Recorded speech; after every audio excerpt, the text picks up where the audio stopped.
Okay, sir. Okay, kita semua keluar balik. Okay, sir. Sekejap. Sorry. Dia dah masuk dah pun. Dia dah recording. Okay. Alright, so now dia dah recording. So dia macam lambat sikit untuk initiate recording tu.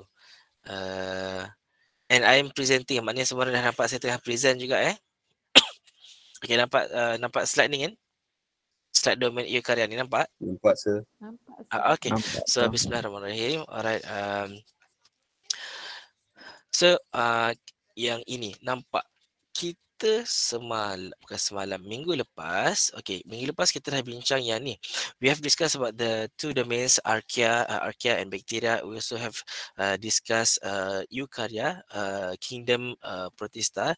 So now apa yang kita dah buat today is we're going to cover still under the domain eukarya because this is the last domain anyways. So under domain eukarya ni the other day we have discussed unicellular. Now we're going to discuss the multicellular, maknanya organism yang multicellular di bawah domain eukarya. So first that we're going to discuss is about this one, this little guy over here. Okay, so it is kingdom fungi. So kenapa saya cakap this little guy over here? Fun, F-U-N, dia spelling dia bunyi macam F-U-N-G-U-I, macam lelaki yang kelakar. Macam saya lah contohnya lah, fun guy. So tapi ejaan ni F-U-N-G-I lah, fungi. So kingdom fungi ni it's a very short, simple, it's a very basic because it only consists 3 phyla. Dengan sebutan saya biasa sebut plural adalah phyla. Singularnya phylum Zygomycota, phylum Ascomycota and phylum Basidiomycota. So ini kita nak bincangkan sekarang. Okay, so di bawah domain eukarya ni apa-apa pun macam saya dah bagi tahu sebelum ini. Okay, bila kita nak menceritakan sesuatu kingdom, phylum, we first need to understand the characteristics, the unique characteristics of the taxon. Okay, so first kita nak bincang pasal fungi ni punya unique characteristics. Okay, kita tengok. First, dia mestilah eukaryot. Eukaryot ni maksudnya sel dia adalah eukaryotik lah. Maksudnya dalam tu ada organel, ada nukleus. Kenapa eukaryot? Sebab remember, this is di bawah domain eukarya. See over here? Bawah domain eukarya. So, it has to be an eukaryotic cell. Okay, terlajak Pak. Okay, so this fungi ni, dia ada cell wall.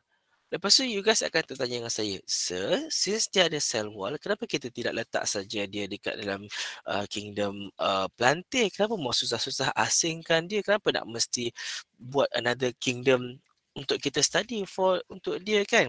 Okay, so jawapan dia adalah lies on this sentence. And actually it lies onto this word. Sel wall dia diperbuat daripada chitin.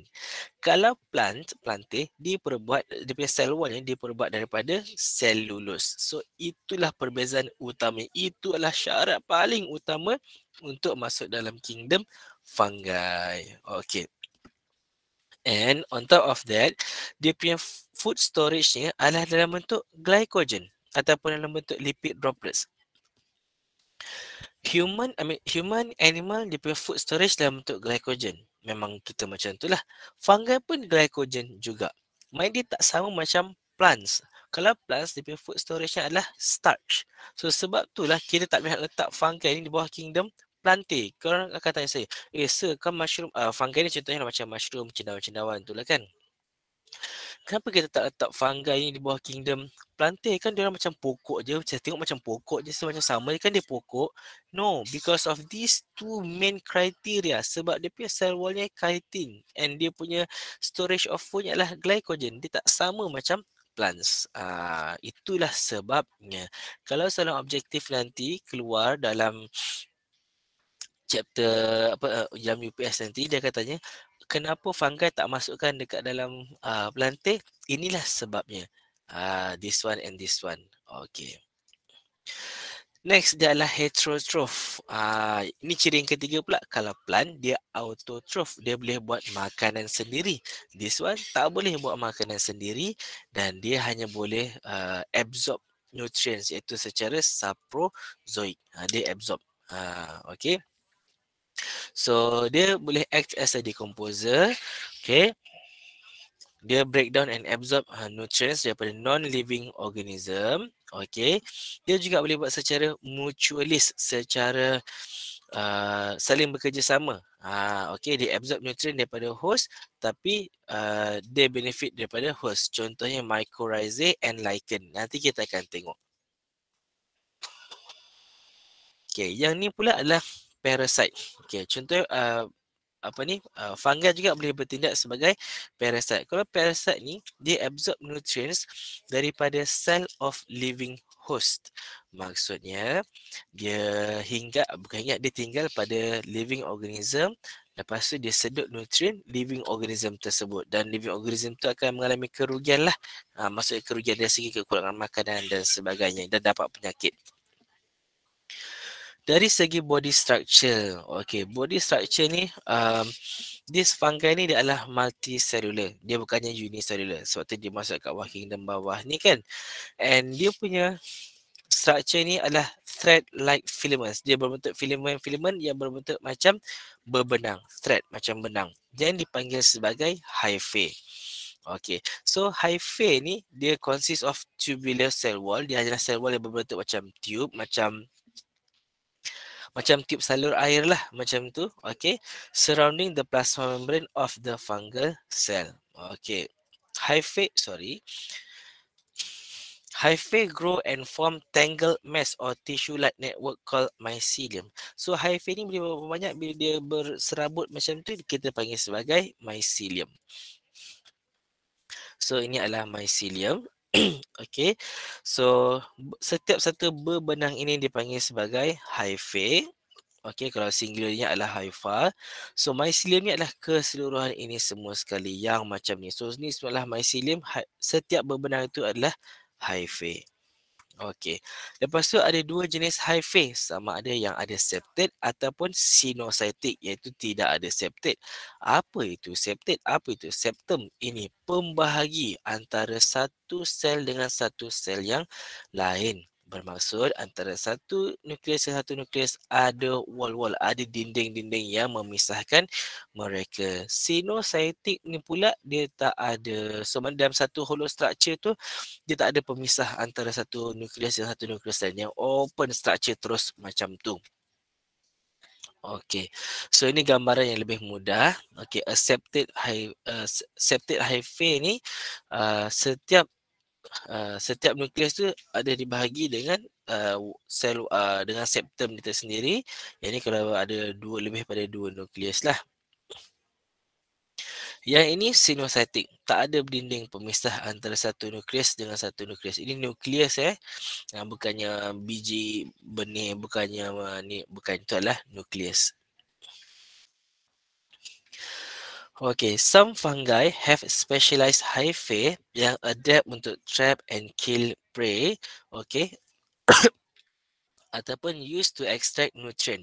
Okey, kita boleh tengok dekat sini. Ni nematode ni adalah cacing. So cacing ni dia ditangkap oleh hyphae of a fungi tu. Mana fungi ni boleh trap, boleh merangkap cacing nematode ini. Okey. Ada juga dia punya hyphae ni boleh ada structure yang special, nama dia haustorium. Dia masuk ke dalam sel-sel tumbuhan, dia akan sedut nutrien sel tumbuhan tersebut. Okay, most fungi reproduce asexually, sexually ataupun both. Ada yang reproduce secara both. So ada yang secara asexual, maknanya by production of yeast. Okay. Okay, so budding off macam yeast. Okay, ada juga yang buat secara sexual reproduction by spore formation. Okay, jangan risau. Kita tengok dekat sini. Okay, bila fungi buat sexual reproduction, dia tak adalah sexual organ. Dia tidak adalah macam ada buat conjugation, exchange of genetic material macam tu.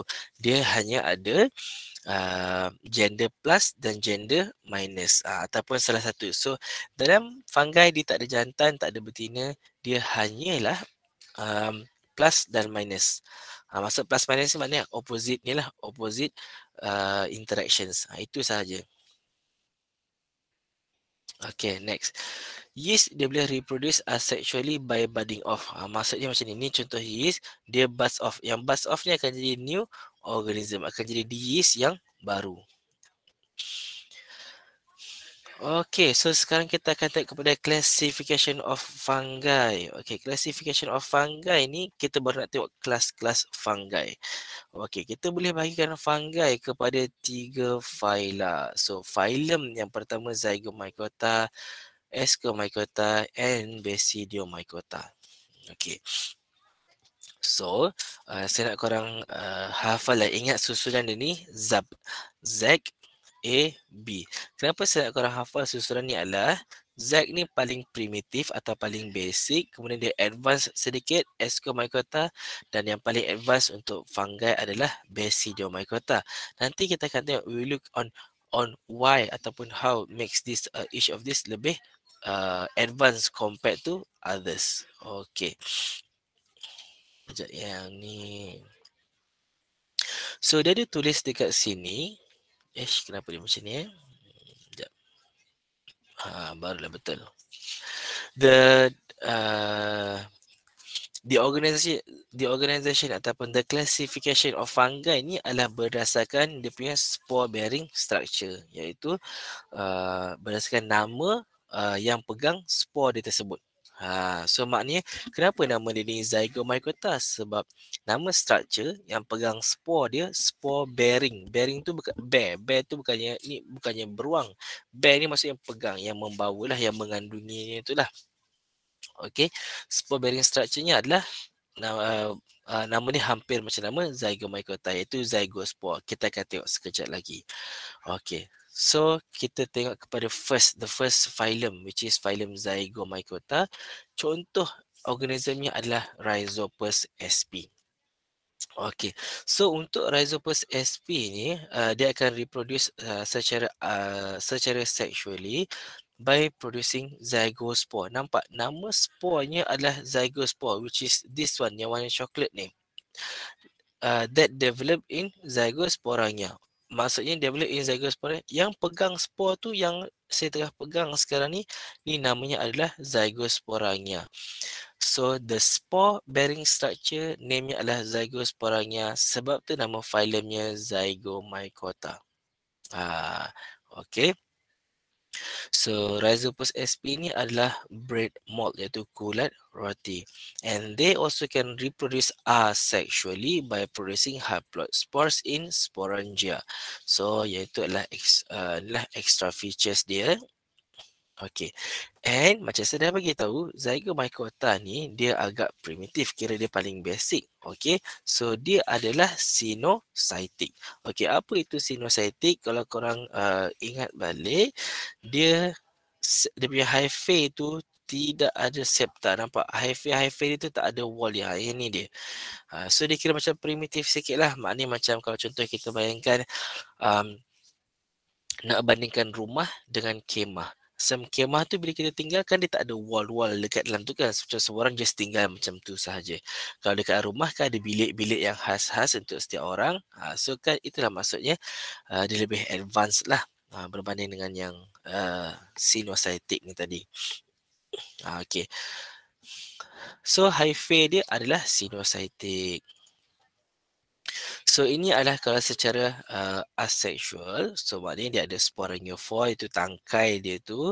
And bila ada pada tangkai tu akan hasilkan dia punya spore. Spore tu ni spore dia namanya ni spore dia. Dan spore tu dipegang dekat dalam sporangium. Sporangium adalah struktur yang bulat besar ni lah. Okay. Network bawah ni dipanggil sebagai mycelium.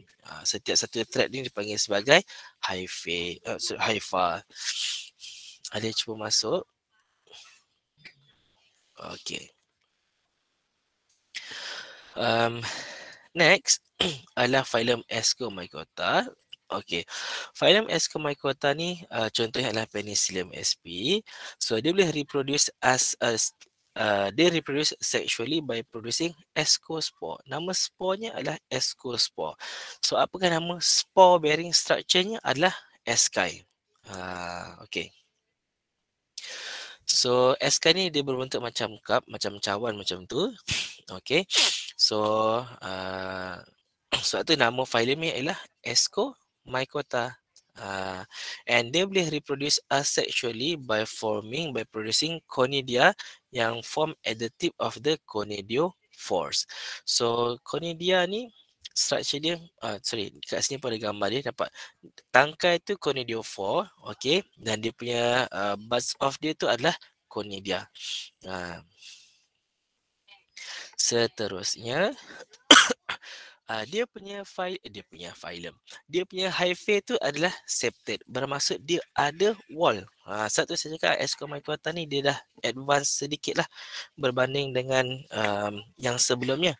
Yang sebelumnya adalah Zygomycota. Zygomycota tu dia punya wallnya tu dia punya hyphae tu tidak ada wall. Yang ini ada.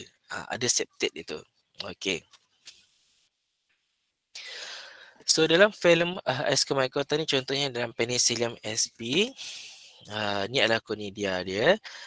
Conidia ni nanti di buzz off, dia akan menjadi spore, bukan menjadi spore, dia akan menjadi new organism.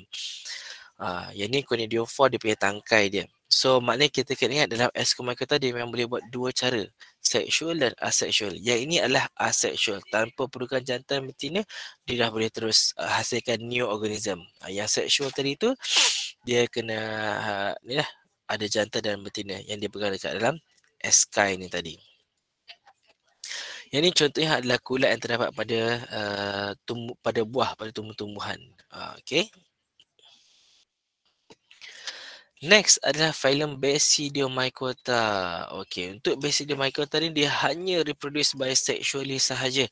Dia tak ada sangat asexual reproduction. Kalau ada pun very uncommon. Okey, so kat sini kita dah tahu, kita boleh simpulkan kenapa saya cakap dia makin advance. Bila makin advance ni dia hanya secara sexual reproduction sahaja. Yang kurang advance ada asexual dan sexual reproduction, campuran. Macam tu. Okey. So contohnya adalah Agaricus sp. Agaricus sp ni adalah cendawan yang biasalah, yang biasa dimakan tu. Macam ni. Okey. Kemudian kita tengok dekat sini. Hyphae dia of course lah septate. Sebab dia dah makin advance kan. Ingat ZAB. B yang last sekali. Okay. So the fruiting body yang of a basidiomycete ni dipanggil sebagai basidiocarp. Ada tak ditulis dekat atas ni? Okey, tadi saya dah bagi, mungkin saya belum emphasize lagi sekali. So nama spore dia adalah basidiospore dan they develop on a club shape basidia. Maknanya dia dipegang oleh basidia. So ni nama dia basidia. Okey, apa itu club? Bukannya clubbing, club malam tu. Bukan. Club ni adalah kayu yang digunakan untuk memukul. Kalau orang zaman dahulu, orang zaman purba,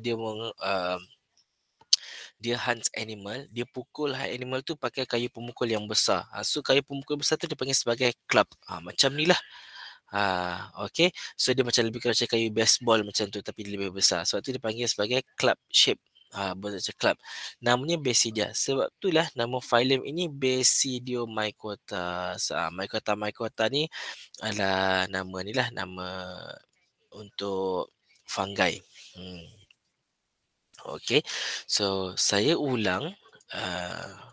Saya ulang secara sepintas selalu kenapa nama dia setiap filem tu macam tu. Okey, Zygomycota ada spore dia nama dia zygospore. Yang spore bearing structure-nya adalah zygosporangia. Hence the name of the phylum Zygomycota. For Ascomycota, dia ada spore. Name of the spore is ascospore.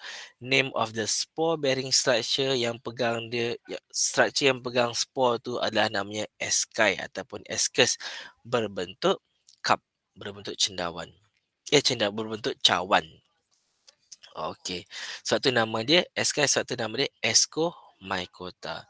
Untuk Basidiomycota, dia ada spore. Nama sporenya ialah Basidiospores. Ini dia.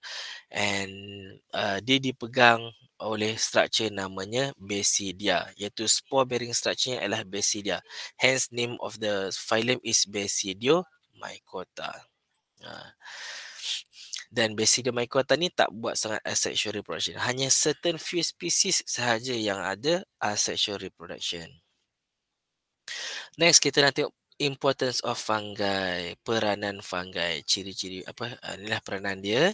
Okay, first dia boleh act as decomposer. Okay, decomposer ni dia akan boleh decompose and recycle nutrients on earth. Okay, so fungi ni boleh break down dead organism ataupun animal ataupun plant waste, then dia absorb yang dia dah break down tadi tu lah. This will return the constituents of organic matter to the ecosystem. Nanti bila dia mati pun dia akan return balik kepada ekosistem. Okay. Next, dia boleh buat secara symbiont, iaitu symbiotic relationship. Okay, symbiotic relationship yang kat sini adalah mutualism lah, maknanya dua-dua untung dalam kes mycorrhizae ini. So this mycorrhizae ni dia tinggal dekat roots of plant dan dia bekerjasama dengan fungi. So apa fungsi fungi? Fungi supply water and nutrient kepada plants tersebut. On the other hand, fungi ini menerima organic compounds, iaitu makanan daripada pokok tersebut. Macam tu. Macam mana fungi ni supply water? Bukanlah dia yang macam siram air macam tu. Tak. Disebabkan struktur dia macam berbenang, macam bila benang tu ada berselirat mycelium itu, dia boleh trap moist, dia boleh serap air. So dan dia provide air tu kepada akar tumbuhan tersebut. Macam tu lah dia orang saling bekerja sama. Okay. Next in lichens. Okay, lichens ni dia adalah kerjasama simbiotik antara cyanobacteria and fungi ataupun green algae and fungi. Walaupun namanya dekat sini cyanobacteria, dia bukannya bakteria, dia okay, dia lah yang macam misleading names tu lah kan. Okay, so ni green algae. Okay, so green algae pun juga boleh buat kerjasama dengan fungi. So apa yang fungi provide? Dia dah provide shelter, iaitu tempat tinggal. Kenapa tempat tinggal? Dia dah, sebab fungi ni dah buat network dia dah melekat pada batu, tinggal hanya cyanobacteria atau green algae ni saja yang masuk untuk tinggal.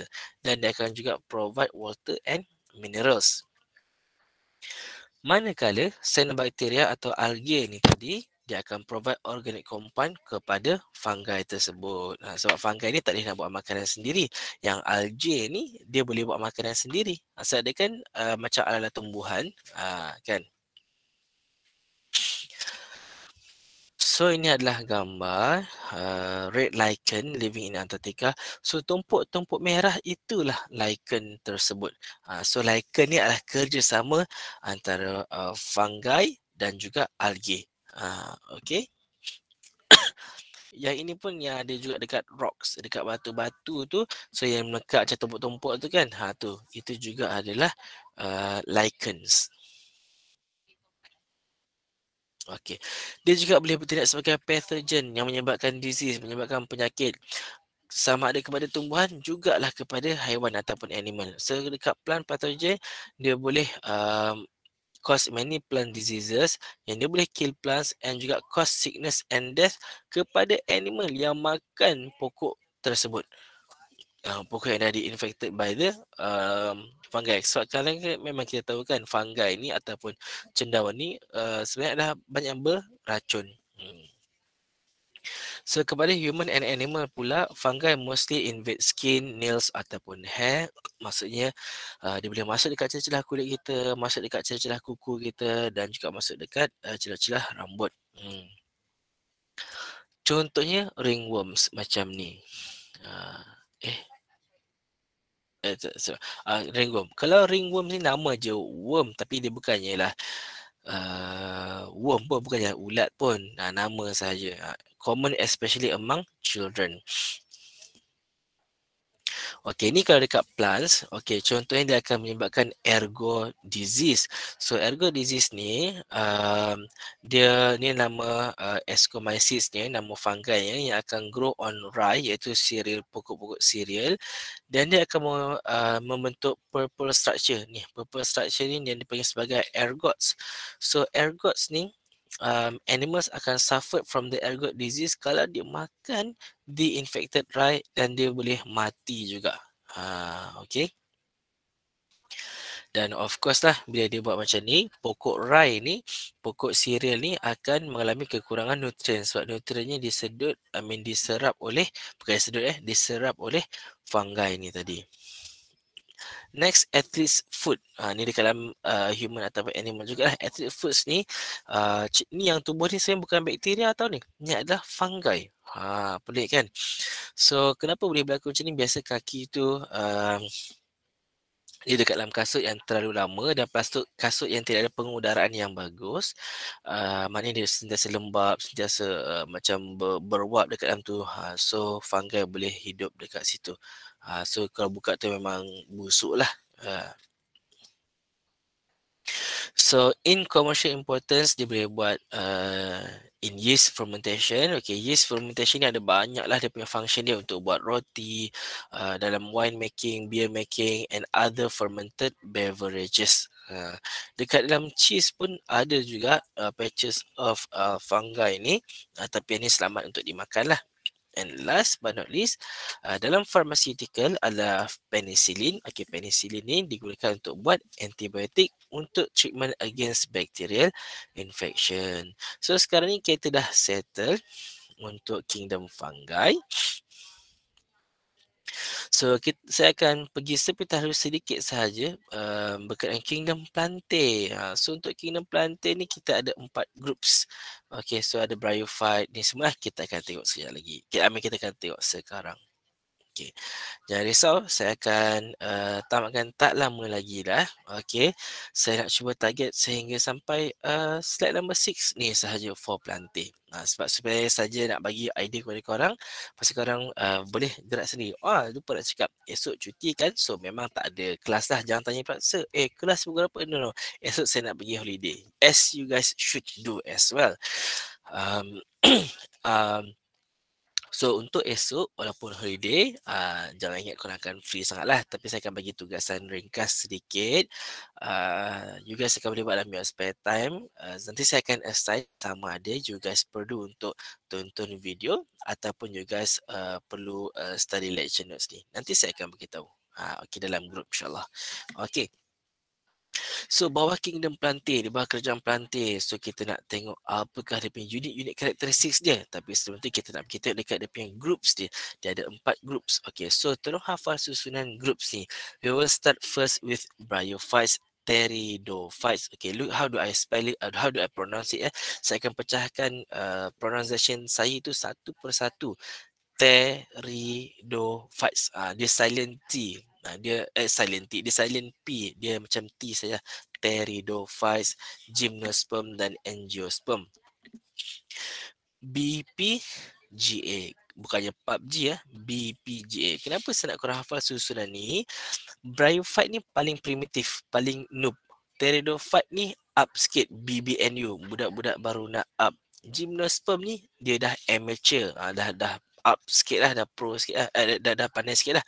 Angiosperm ni dia pro, yang advance, macam tu. Okay, so under bryophytes ni, okay, budak yang noob ni, okay, ada 3 phyla. Phylum Bryophyta, Hepatophyta, and Thromophyta. Dekat untuk BBNU yang baru nak up ni, okay, kita ada 2 phyla, Lycophyta and Pterophyta. Excuse me. And under group gymnosperm yang group amateur ni, so dia ada 4 phyla, Coniferophyta, Ginkgophyta, Cycadophyta and Gnetophyta. And last but not least, dekat group yang advance ni hanya ada satu je phylum dia, which is Anthophyta.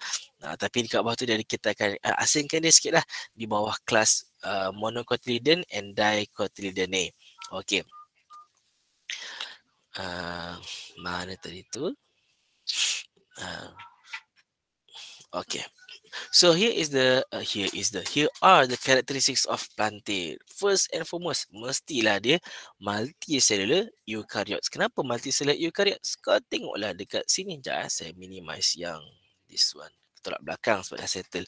So mestilah ni, so kita tengah baca, kita tengah study eukaryotes dan ni adalah multicellular. So dia kat bawah kingdom plantain. So plantain ni dia adalah mesti ciri-ciri utama yang boleh buat fotosintesis, fotosintetik. Nampak ni? Photosynthetic autotroph. Of course, mesti ada chloroplast that contain chlorophyll. Have a cell wall made up of cellulose. Kalau fungi tadi, dia ada cell wall juga tapi dia berbentuk chitin. But this one is cellulose.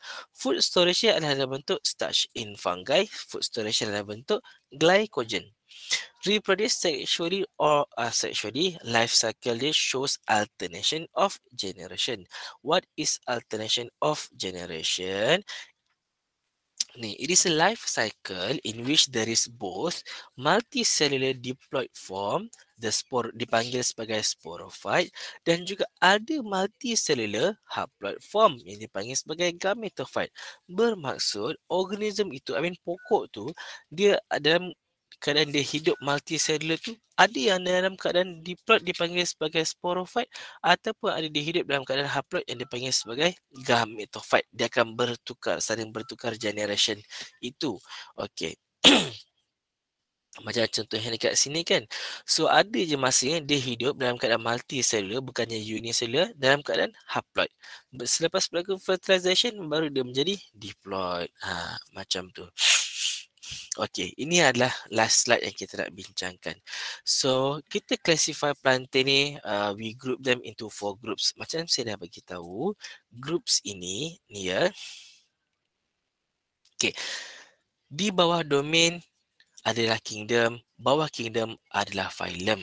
So dia ada 1, 2, 3, 4, 5, 6, 7, 8, 9. Ada 10 phylum semuanya di bawah kingdom plantain. Groups ni hanyalah untuk pengasingan saja, bukannya satu taxon yang berbeza. Bukannya di bawah kingdom ada groups, bawah groups ada phylum. Tak, groups ni hanyalah untuk kita asing-asingkan dia sahaja. So jangan confuse, okay? So untuk grup-grup bryophytes ni, tumbuhannya adalah non-vascular. Dia tak ada vascular. Apa maksud tak ada vascular?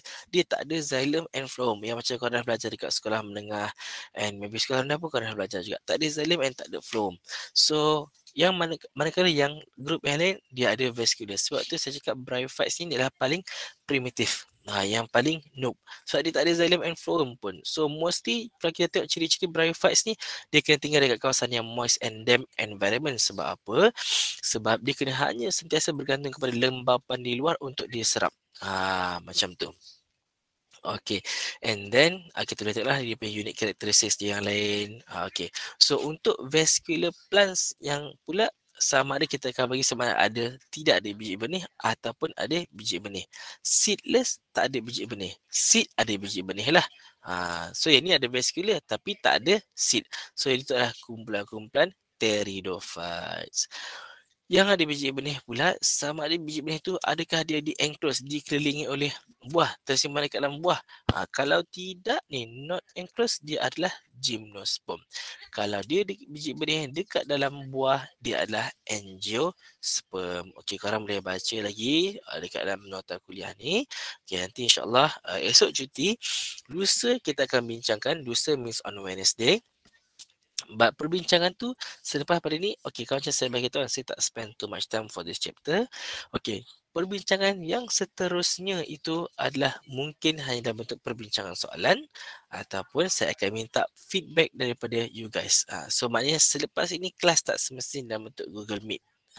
Maknanya macam untuk chapter 1 ni memang saya dah beritahu, saya hanya untuk assign korang saja, untuk bagi korang pendekatan dan pendedahan saja. Okey, so sampai situ sahaja dahulu. Okey, ngam-ngam. Alright, ada soalan ke? Jika tak ada, saya akan first saya akan stop recording dahulu. Okey, saya akan stop recording.